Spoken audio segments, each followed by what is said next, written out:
welcome. It's a pleasure to be together again in anticipation of the 2023 Ojai Music Festival. The music director is Rhiannon Giddens, and we have an amazing wide range of music. As always, a voyage of discovery at the Ojai Festival. And we're joined today by two of the central artists, one very familiar. I would describe him as a real festival hero, percussionist and conductor Steve Schick, who has performed with happy regularity at the Ojai Festival and also illuminated musical life in so many places wherever he's been. And then somebody new to the festival who I'm so happy to work with and introduce, composer Lei Liang. Welcome to both of you. Thank you. Wonderful to be here. Thank you, Ara. Lei Liang is one of the featured composers, and two recent large-scale pieces of his will be performed, both with the pipa virtuosa Woman, both pieces written for her. And I'm happy to announce that Woman actually, just in the last week or two, got the National Endowment's Heritage Artist Award, which is a kind of lifetime achievement award, which honors her. So it's great that we have her this year in a year where she's getting the recognition she deserves. One of the themes of this year's festival, and talking about programming with Rhiannon Giddens, was just to talk about how the idea of classical music is actually not a Western or European or North American idea. And in non-Western cultures, there are rich, extraordinary traditions of classical music that long predate European traditions, China being one of the countries where that tradition has existed. And by classical, I mean, you know, a notated and formal and deeply educated kind of musical tradition of great rigor. And then another is how contemporary Western classical music has expanded its vocabulary and its language by the presence and the influence in the US and Europe of composers from non-Western cultures. And a central hero in really influencing so much contemporary music in America is one of the unsung heroes, a composer and great teacher named Chou Wen-chung, who taught at Columbia University for many years. As a young man, he was the assistant and protege of Edgar Varese, one of the great modernist heroes of the 20th century. But then Chou Wen-chung became mentor to several generations of hugely important Chinese and Chinese American composers, including Lei Liang, and we'll talk about that in a second, but Bright Cheng, Zhou Long, Chen Yi, Gegan Ru, and Tan Dun, whose ghost opera is also being done this year at the Ojai Festival, again with Woman, and joined by the Ataka Quartet. And I think all three of us share a mission to make the work of this wonderful man more widely known and remembered, particularly in this year.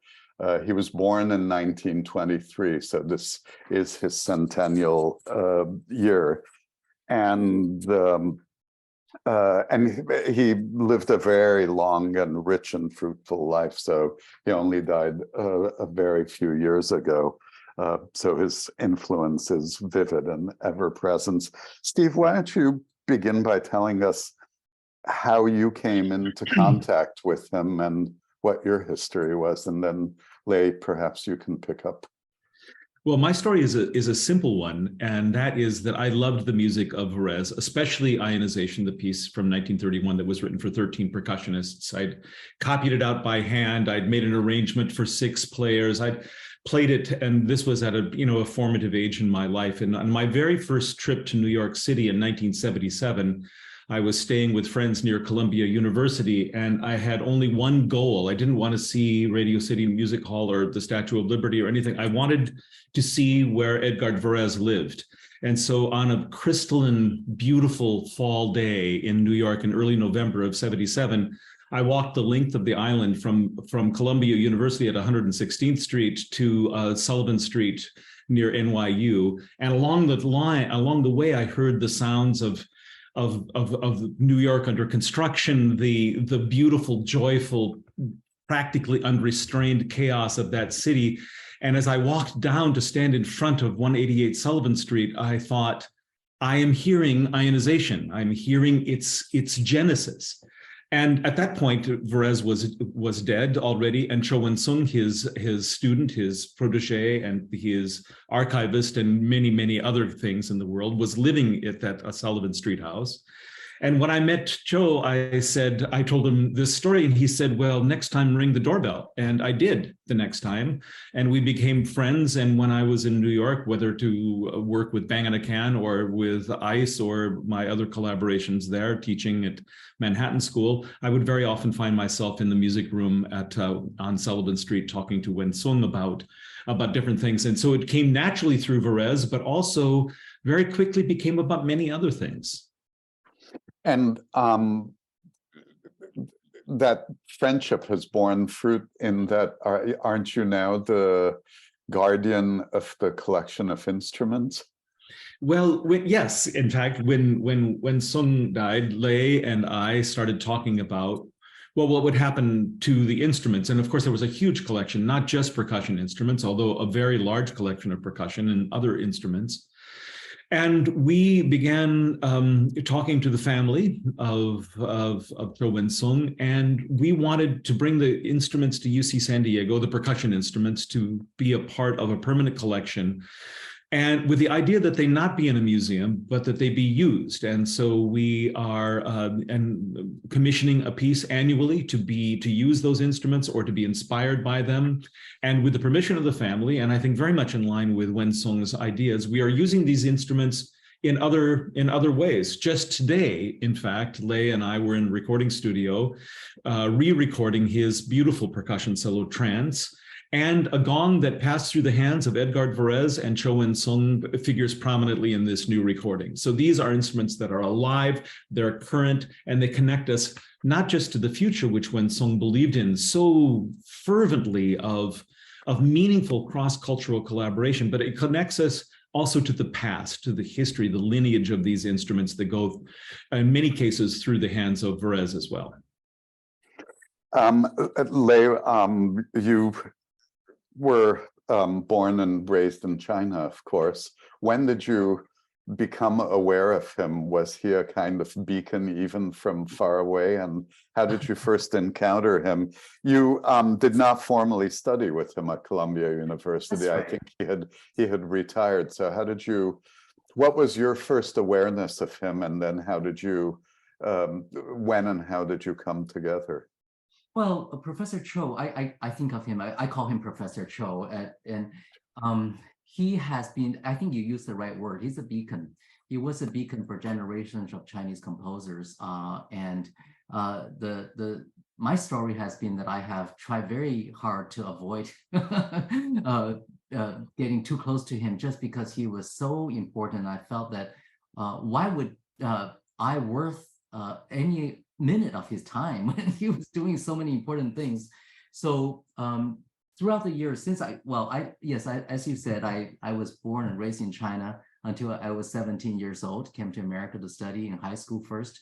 And Professor Chou has always been a beacon, sort of like a spiritual guide for me. I was interested in what he was interested in. For example, all that incredible collection of Asian books that he was interested in. I hand copied them and doing all these things, but I took great caution not to approach him directly, just because I always assumed so many Chinese students would come to him and want to take a photo with him, and I just didn't want to. And in fact, one of my distant relatives, Wen Ying-cai, was the pioneering kinesthetic sculpture maker, and he was one of Professor Chou's closest friends, the dancer choreographer Jiang Qing and my uncle Wen Ying and Chou used to collaborate all the time in New York.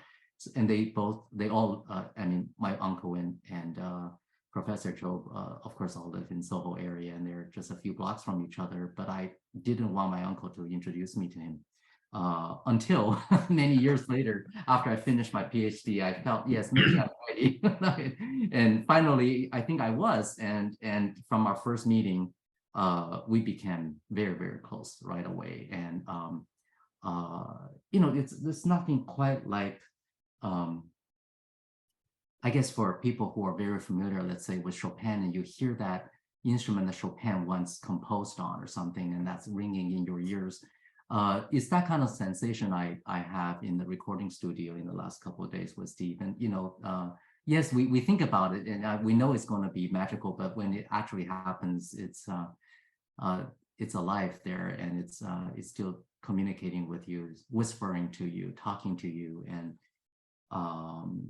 yeah, it's pretty amazing. And I feel like after all those years, when I try to avoid this direct contact with Professor Chou, by the time I got to meet him, he must have been already in his early 80s. But I felt like I met one of the youngest persons. He was so interesting, and he was so excited to share ideas. I mean, how many times I would talk to my classmates or graduate students who would spend time talking about anything but music. and when I was with Professor Chou, he didn't waste any second. It was always about important things. It was always about interesting things, intellectually engaging things, and inspiring things. And for that, I miss him very, very much. We have a short video. It was produced by WQXR in New York, a little portrait, recorded quite late in his life, but it gives us a sense of him personally. So let's take a minute to meet the man Lei so fondly calls Professor Chou Wen-chung. I like to really surround myself when I compose with all kinds of objects that would stir my mind.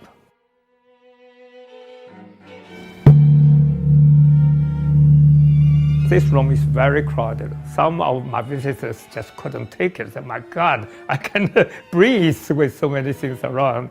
Every single thing, I know the story of it, and it gives me ideas.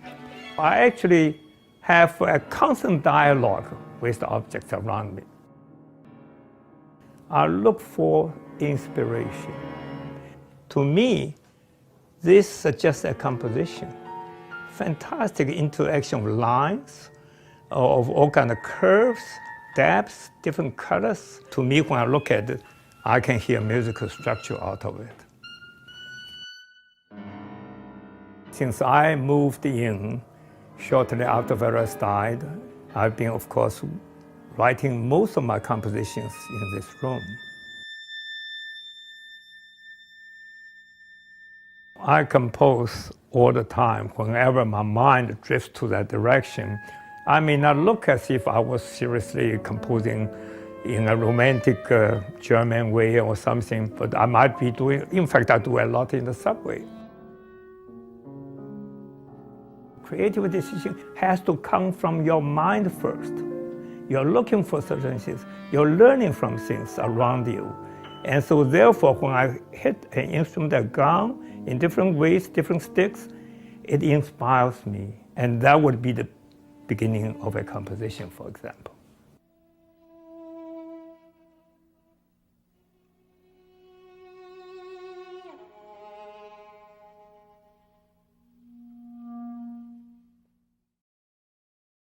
A lovely all too brief portrait. I imagine it inspires lots of memories for both of you, a room you know. Indeed, I'll just say that very often, and I'd really be curious to hear what Lei has to say about this, we would find ourselves eventually in that second story music room, the library, where he talked about having composed. And I always thought it was my job to clean and to dust the gongs and to make sure that the straps that were holding them were still in good shape. If they were leather, they would have sometimes dried and broken, but we would take a little time to repair them. And I love that vertical wall of gongs, because when you clean them, it looked a little bit like doing Tai Chi in outer space, and he would sit where he was sitting and we would talk, and often talk about Varese, but not only. And so, it brings back a lot of memories of knowing him there. And Lei, for you? Well, two things that came to my mind. One is the moment when Professor Chou's collection arrived at UCSD finally. Of course, that carries so much emotional weight of these priceless instruments. And Steve did the same thing in his office, and he invited me over, and it was a ceremony, kind of cleaning the gong and let it speak to us for the first time, and that was a beautiful moment. And the other thing that I couldn't but noticing that Professor Chou mentioned that all these objects in his office, they're very important for him because he remembers everything about them and all of that context. And that just made me feel like that's exactly the artist he was, the music he creates. There's sometimes I think of music there. I'm trying to generalize in a way that might be a little crude, but there are pieces that are containers. There are pieces that you can discover so many things in them, that they are embedding all the memory in them, and they're pregnant with a lot of thoughts from the past and for the future. There are also other pieces that are erasers that kind of delete all that for you. And the piece that you played at the very beginning, Yuko, which is a classic piece from that period, it's really the first one ever. What you heard is, on the surface is kind of a historical object. This is a Guqin solo piece, Guqin being one of the oldest Chinese 7-string zithers that Confucius himself was player of and also composed for it. In fact, until today, the world's known longest, first documented notated solo instrumental piece is for the Guqin, and it's a magnificent piece called Orchid in Seclusion. And Professor Chou's piece is based on A Fisherman's Song, another Guqin classic. And what you're hearing is the memory of that piece, but also being reinterpreted through the lens of Western eyes, and Western ears and instruments. So in a way, you almost can describe it as looking at a mirror. It's because of the Western ensemble that that opportunity was offered, that you can look at this piece through a different lens. So hearing this piece is very much like hearing Professor Chou looking at himself in the mirror and say, what do I see, through this lens? So, that's what I'm saying. It's kind of like a container of many things. Well, you've just given us spontaneously the most beautiful introduction to the piece, which we actually happen to have ready to go. The piece is called Yuko. It's from 1965. It's for 9 players, violin, winds, brass, piano, and percussion. And it's about 5 minutes in length. And as you said, it's based on a fisherman's song for the Jin, the zither, that was composed in the 13th century, that dates from somewhere in the 13th century. And we'll just now it's about a 5-minute piece, and we'll just turn to that piece just to give our ears a chance to enter the world of Chou Wen-chung.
We've just listened to Yu Ko, a work from 1965 by Chou Wen-chung.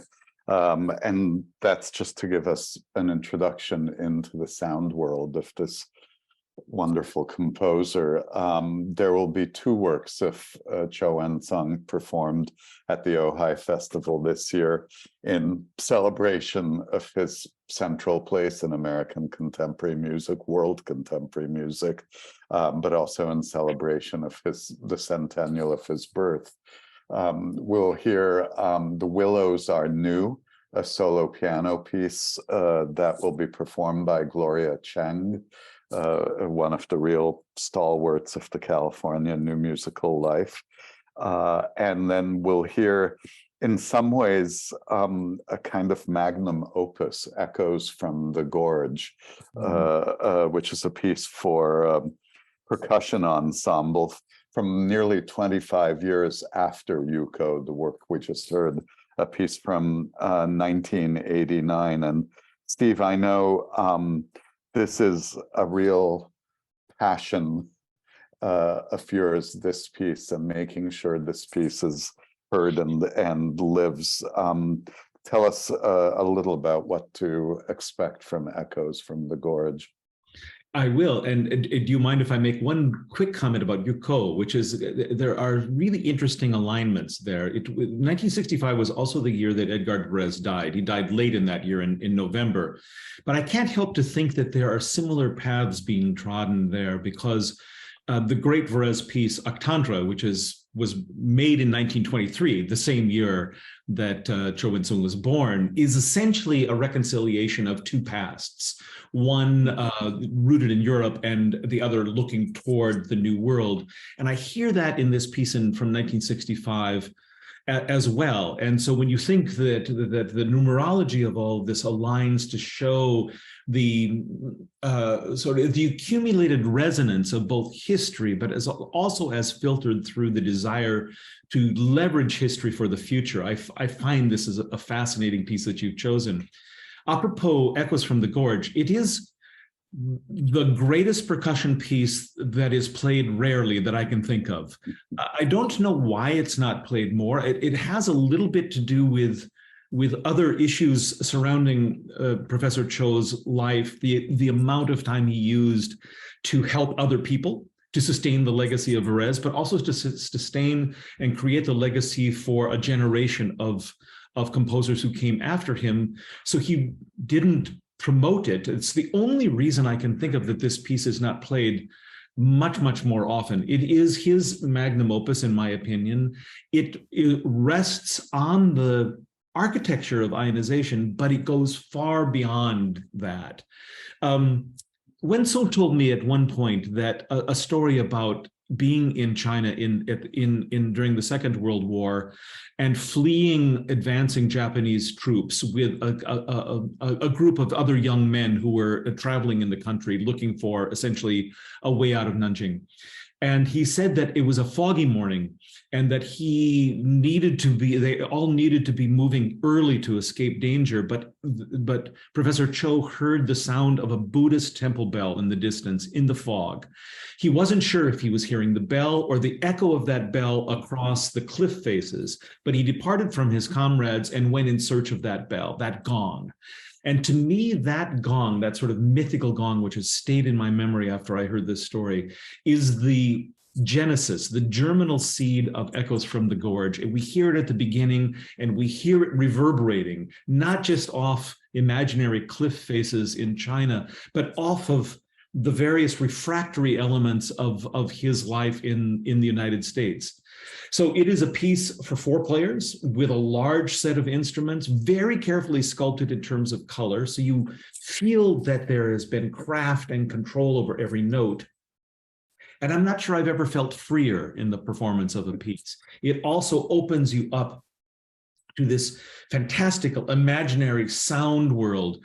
And we'll be able then to present this piece in Ojai using the original instruments for which Professor Chou composed the piece. And so we'll bring those instruments with us and we can hear not just a facsimile of what he imagined, but the very instruments that you've seen standing mounted on his wall, and we'll hear the piece using those sounds. What's consistent in all of his music is this incredible specificity of gesture and sonority at an incredibly subtle level. And I found a quote of his in which he's talking about calligraphy, but it seems so relevant to describing his music. He talks about calligraphy achieving its desired contour and texture of a character by the flow of ink through a coordination of pressure, direction, speed, and viscosity. And of course, he's talking about the brush and ink on paper, but I guess it's not for nothing that others called him a musical calligrapher. Do you think? I see, Lei, you're nodding. Do you agree with that? Yes, we are all on the receiving end of that wisdom. I mean, there are so many ways that this has become a important metaphor for him. And if I may add that how exciting this is for for me to hear that this piece is being played so much for the centennial year. We're actually in the process of publishing his manuscript for this piece in China, together with recording that Steve leading his students perform at UCSD using those original instruments again. So it's not quite a thing anymore to look at manuscript, but yes, Professor Chou did inscribe scores in such a beautiful way that it's breathtaking to see it. And this has maybe for your audience, this could be interesting, and looks like I'll be more than happy to spend the entire hour on him. But I do feel like this is really important for everyone to know what a generous person Professor Chou was. He donated his lifetime collection of books to Xinghai Conservatory in Guangzhou, China. This was about 5 years ago, and well, he asked me to direct that entire program. Named after him, so it's their music research center named after Professor Chou there, and we are able to build a library there, hosting this invaluable collection. And in addition to the percussion instrument that his family donated to UCSD to keep it, I guess we can use the phrase living tradition that they will continue to inspire. His family donated all the other instruments, including that beautiful beloved grand piano to the Xinghai Conservatories, where we're now finding its new home in that space. And you can imagine with all the, well, increasingly difficult situations that's happening now in the world, especially between US and China, probably kind of like going to that world when Professor Chou was so, trying so hard to establish the US-China exchange program at Columbia to start a cultural exchange. We're probably heading that direction again, and the space where we have his books, where scholars, students, musicians, composers can simply be in his presence and be inspired by his instruments and by his books. It's a sanctuary, it's a very special place in Guangzhou, and that place continues to inspire. We have a series of distinguished lectures named after him in China, and again, joined by hundreds of people around the world every time we present it. So he is in some ways being discovered right now by many people, and I think that's very exciting. Well, and another huge measure of his legacy is the incredible body of work by all of the composers who I mentioned earlier on. And Lei, let's use that to turn to your work. And we're very happy that two recent pieces of yours that actually really embody this intersection of old and new and contemporary concert music tradition, but the resonance of many ancient cultural references, as we've described in Professor Chou's music, also lives so much in another generation and in a personal way in your music. The older of the two pieces that we'll hear at Ojai, vis-à-vis, and by older, it's 5 years old, so it's still a toddler. It's from 2018. Is vis-à-vis, which was written for Wu Man, the great pipa player who, like Lei and Steve, happily lives in San Diego. And tell us a little about what inspired that piece and how it came to be. Yeah, well, thanks for that introduction. I think you actually touched upon something really important to me. If I can just elaborate that, perhaps this kind of underlines a lot of things that I do. When you mentioned the old and the new, I once just realized, just because I'm a student of music and I love learning music all life, and this is something that occurred to me. I simply put it this way: I love old music that is new, and I love new music that is old. And that being, probably, I think you both know exactly what I mean. If we listen to Monteverdi, all these people that I absolutely love, and they're not old music at all. They're experimentalists, and we have to discover a great deal about what they were trying to accomplish and how ingenious they were to find solutions to express things that are so important. But I also like new music that is old, meaning that I always prefer music that has layers of memories underneath. I don't try to write music that exists in a vacuum. It's just being the kind of person I am. And what I like to do in some ways, you could maybe, maybe earlier I mentioned that, I mentioned the word mirror. When we write for a ensemble instrumentation that is very different from where we came from, it offers that mirror, kind of make us look at ourselves, perhaps understanding ourselves even better. I sometimes call that an X-ray vision. It's kind of like what you need to do is to be able to penetrate the surface and see what's underneath. And I think this relates to this piece in some way.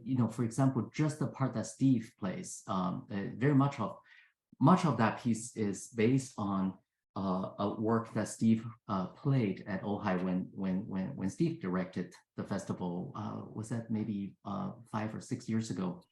No, I would love it if it were, but it's 8. Okay. Yeah. So it's kind of like what Professor Chou did with his ensemble piece, which is to take a guqin piece and then kind of think, what can you do if you think guqin is orchestra, and I'm giving yourself a small ensemble that can function like orchestra. What can you reveal to me that this guqin music actually has the potential to be orchestral music? Right? That's kind of like underneath his thinking. And what I do is like, okay, I can think of myself as looking at a traditional Chinese piece, but why does it have so many layers when it only seems to be functioning as a solo instrument piece with only one layer or one melodic line, whatever. So the part that Steve plays alone is kind of an X-ray vision of some of these things I try to think of. And therefore, I kind of make Steve do things that are very, very, I certainly have not seen it, which is to kind of inhabit 3 states of mind at the same time. One is looking inward, one is looking outward, one is motionless. But one has to kind of traverse between these 3 different mental spaces and creative spaces. And there's other space. Now Wuman is part of this dialogue. And I just find it to be very funny. I mean, I think it's I like these settings that are almost impossible to deal with. Steve with the gongs and medals and all these, a battery of percussion, and Wuman just with a silk string instrument or something. Just the juxtaposition of 2 soloists with their instruments is so jarring that I find it very, very difficult to even just think, how can I possibly balance the 2? Yet with Wuman's pipa, she kind of commands an army. So she is actually, maybe part of the piece is like almost like a little battle until they maybe reach some kind of truce. I'm glad to hear you say that, because in hearing it, I reacted the same way. It's kind of a part of it, an element of it is this kind of virtuoso encounter at the highest level, two people really going at their instruments in not exactly in competition, but sort of showing all of what the instrument can do. And you're right that I recently heard Wuman play in New York, and I suddenly thought, this is the Jimi Hendrix of the pipa. Because she has a very modest and kind of lovely demeanor, but when she gets going, she's a rock and roller on the pipa.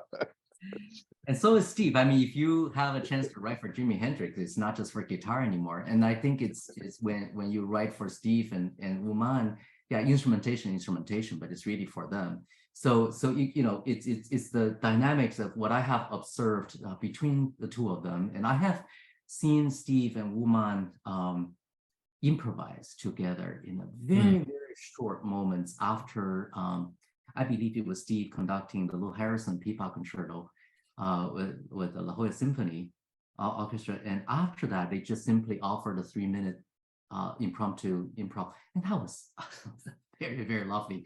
You feel like there's, 3 hours of things happening in those 3 minutes. And it was, but that left me with a deep impression. I kind of felt like this is something that has to be part of the play when we conceive of this work. The other piece that will be, I think, probably receiving its first West Coast performance is an even more recent piece, Mother's Songs, written in 2020. So I assume on some level a pandemic time piece. And that's for pipa, the plucked Chinese lute, and solo viola, written again for Wuman and the wonderful violist Xinyan Huang. But in Ojai, it will be performed by Nathan Schramm, the equally wonderful violist of the Ataka Quartet. And just briefly, because I want to leave time to hear some other music of yours, tell us the genesis of that piece, because that really has a very direct kind of vessel of memory at work. Well, that piece tapped into a very important part of my my musical memory, which is Mongolia. I grew up in Beijing, and one of the most important Mongolian scholar, Wu Lanji, who was the chief editor of the Mongolian Encyclopedia and all of that. So he was a dear friend of the family and a classmate of my parents. And it was a great privilege just to be so close to him since I was a child. He was, I call him uncle even now. So he taught me many, many Mongolian songs. And I have these songs, I can sing them by memory. And what's so important to me was that at the time, growing up in the 70s, China, there's a lot of propaganda music. Oftentimes they're very happy. And I rarely like happy music. I think the songs that are called long songs, when my uncle Professor Wu Lanjie sang them, they're lonely, and they sing things that are not really on the radio. They sing about, a lot of them are about missing home, solitude, and courage, and things like that. And you think of the Mongolians once conquered the world, but the majority of their long songs are very, very melancholic and sad because they're always away from home. Coming to America, I think after living here, I have a deeper resonance with those songs. I am away from home. I realize many of my friends are living away from home. It's a feeling we all can relate to. And I feel that in many ways, music has kind of taken on this very deep significance for me personally, that music is about looking for home, finding home, and redefining what home can be.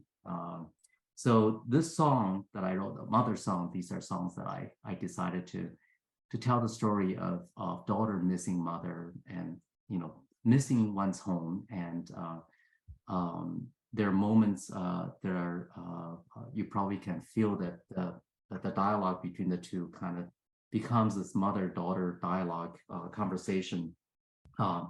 But it's really kind of like one of those things that make me think quite a bit, what happens to our home.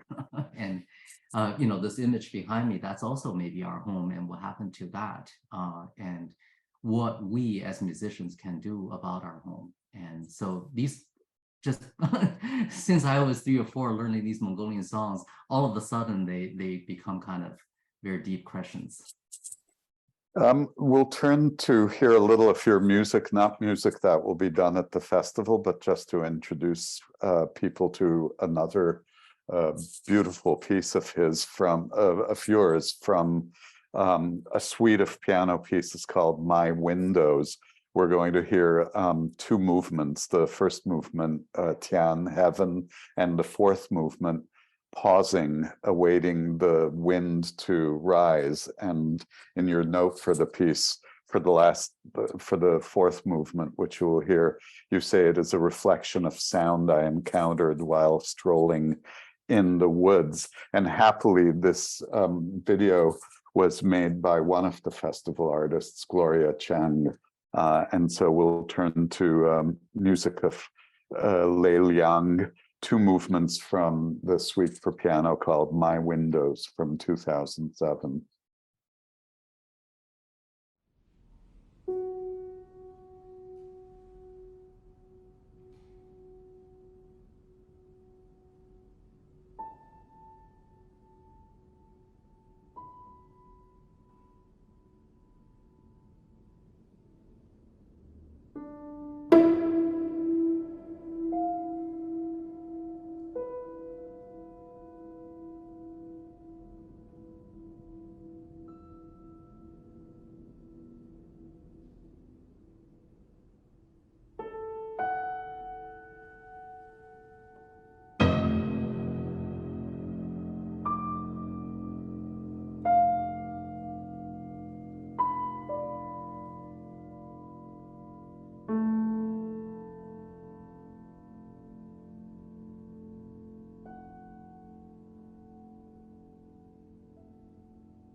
Those are two movements from Lei Liang's My Windows. The first movement, Tian or Heaven, and the last movement, Pausing, awaiting the wind to rise, played by Gloria Cheng.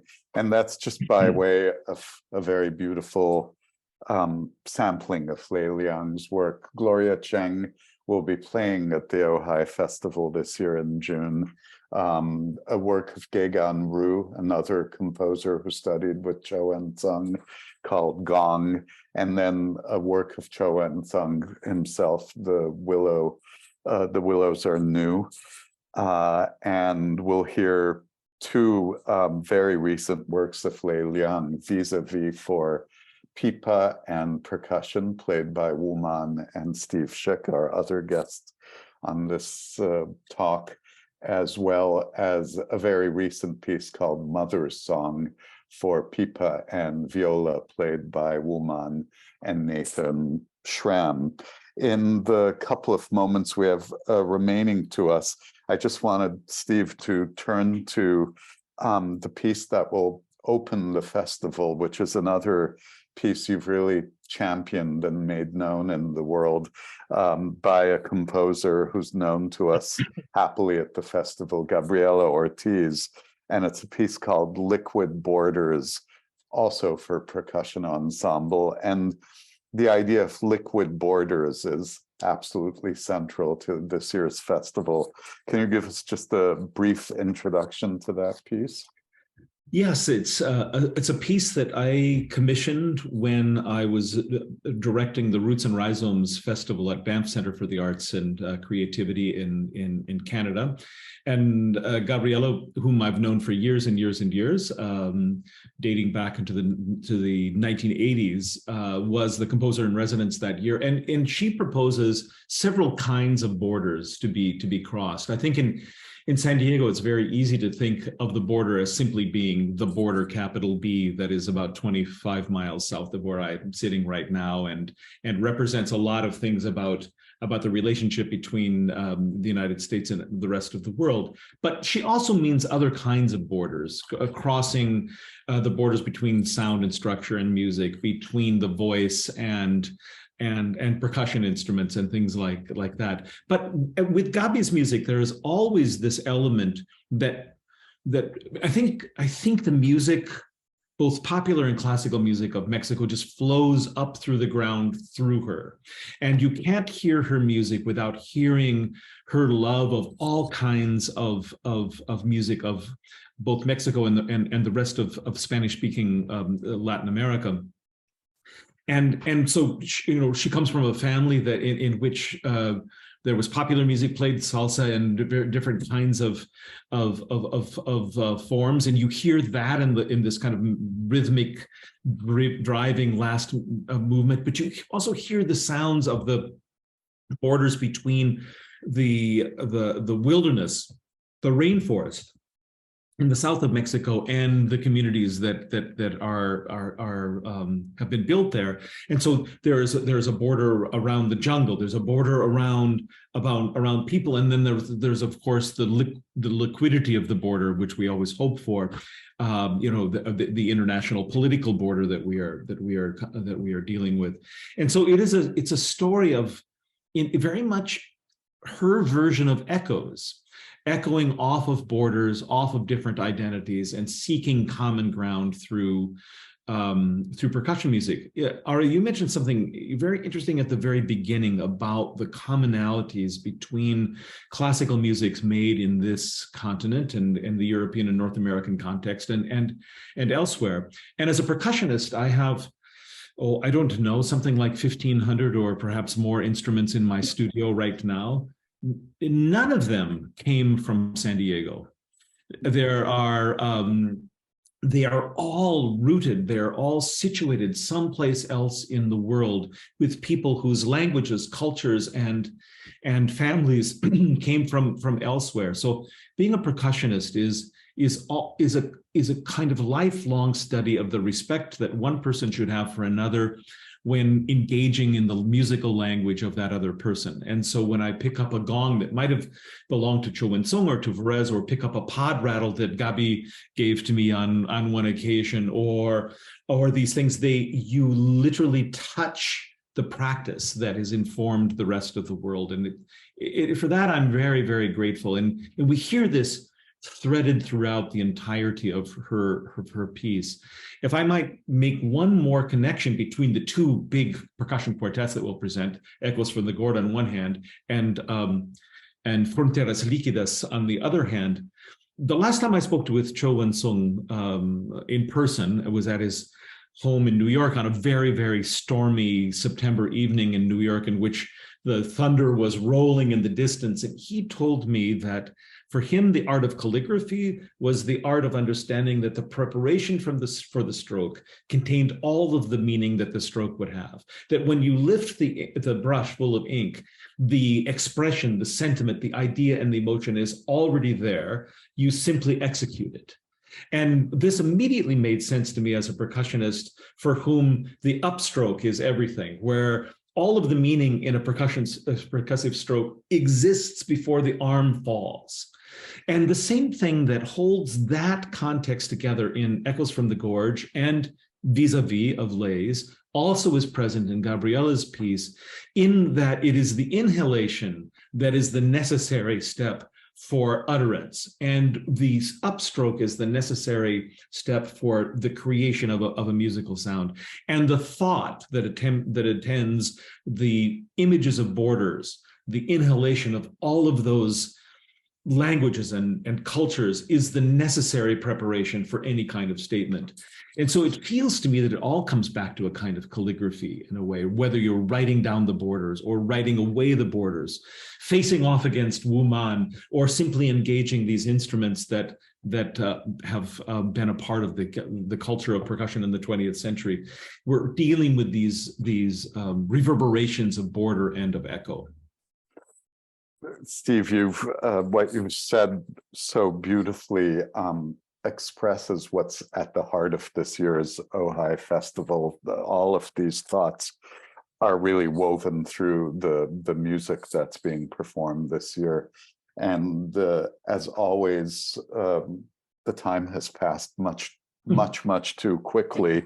And I didn't say it directly at the very beginning, but both Steve Schick and Lei Liang are very distinguished professors at the University of California, San Diego, and listening to both of you talk just makes me want to come to school and study with both of you.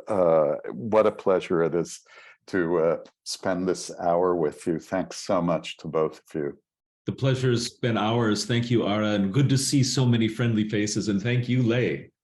Thank you. It's been a great pleasure. So wonderful to see everyone. Look forward to June.